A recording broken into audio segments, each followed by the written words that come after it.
दीर्घ श्वसनाला 5 सेकंदात घेतलेली हवा 10 सेकंदात सोडावी लागते. त्यासाठी प्राणायाम सुरू करताना पहिलं ओंकार ध्यान.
रिलॅक्स बसायचं.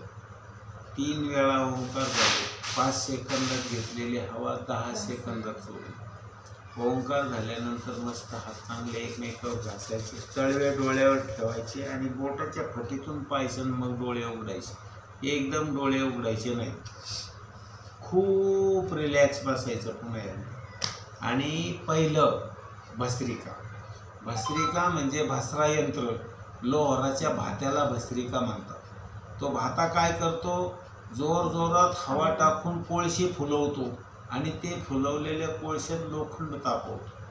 तसे तुमचे हे हृदयातला कोळसा फुलवायचा आहे तुम्हाला आणि हे सगळे तापवायचे. म्हणून त्यासाठी भस्त्रिका. पहा कशी भस्त्रिका.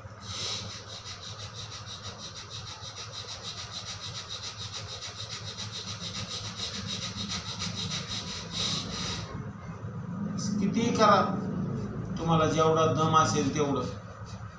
छान दम लागला की बस एवढंच करायचं, साधं सोपं. दुसरा प्राणायाम असतो त्याला म्हणतात कपालभाती. फक्त पोटातून हवा बाहेर टाकायची नाकातून, बस. हे पहा.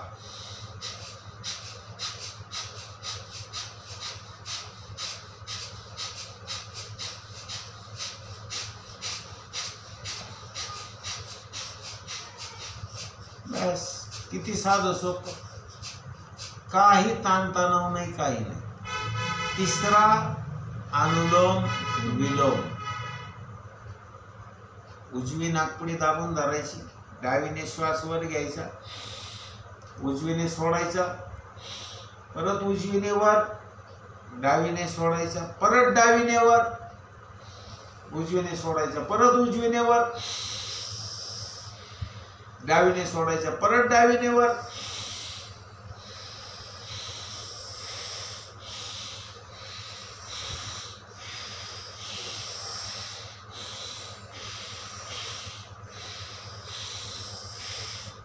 डावीनेच घेऊन डावीने सोडून डावीनेच थांबायचं. सगळ्यात महत्वाचं. सुरुवात डावीनेच, शेवट डावीनेच. अनुलोम विलोम केल्याने तुमचे सगळे मेंदूचे, डोक्यातल्या सगळ्या नसा मोकळ्या होतात आणि नासिका मार्गाची शुद्धी होते. नाडी शोधन प्राणायाम पण त्याला म्हणतात. डावीने घ्यायचा, उजवीने सोडायचा, उजवीने घ्यायचा, डावीने सोडायचा.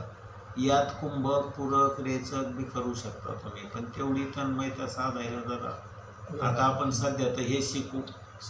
आणि याच्यानंतर 3 झाले. चौथा प्राणायाम असतो भ्रामरी. पहा इथे कपाळावर 2 बोट, ही 2 बोट वरची वरची. यस.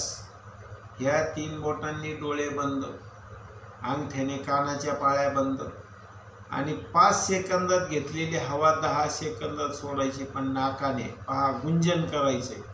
भ्रामरी. भुंग्याची मादीला भ्रामरी म्हणतात. ती भ्रामरी काय करते, एखादी आळई आणून ठेवते एखाद्या मातीचे घरट करून आणि त्या आळईच्या भोवती इतकं जोरात गुंगुम गुंगुम करते की त्या आळईला सुद्धा वाटतं त्वेषाने मी का असं उडू नये. आणि त्या ओंकाराची ती जी भ्रामरीची बुंग बुंग करते तेचा आवाज ऐकून तिला पंख फुटतात आणि ती पण उडायला लागते. म्हणून पहा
एकदम मोकळं होतं. कुठलाही मायग्रेनचा त्रास असला तुमचा 100% बरा होतो.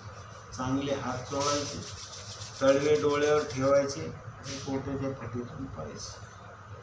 आणि 5वा प्राणायाम करायचा उज्जयी, जो थायरॉइडसाठी उपयोग असतो. ते इथे ग्लँड आहेत ना, ह्या ग्लँड्स पातळ झाल्या पाहिजे, त्यासाठी घशातून ऑक्सिजन शोषून घ्यायचं. पहा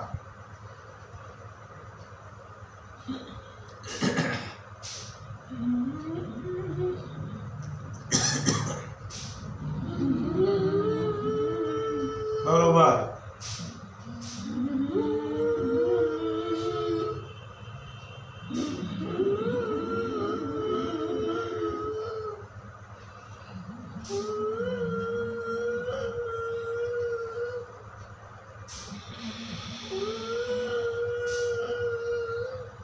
घशातून श्वास घासून घ्यायचा, हनुवटी इथं लावायची.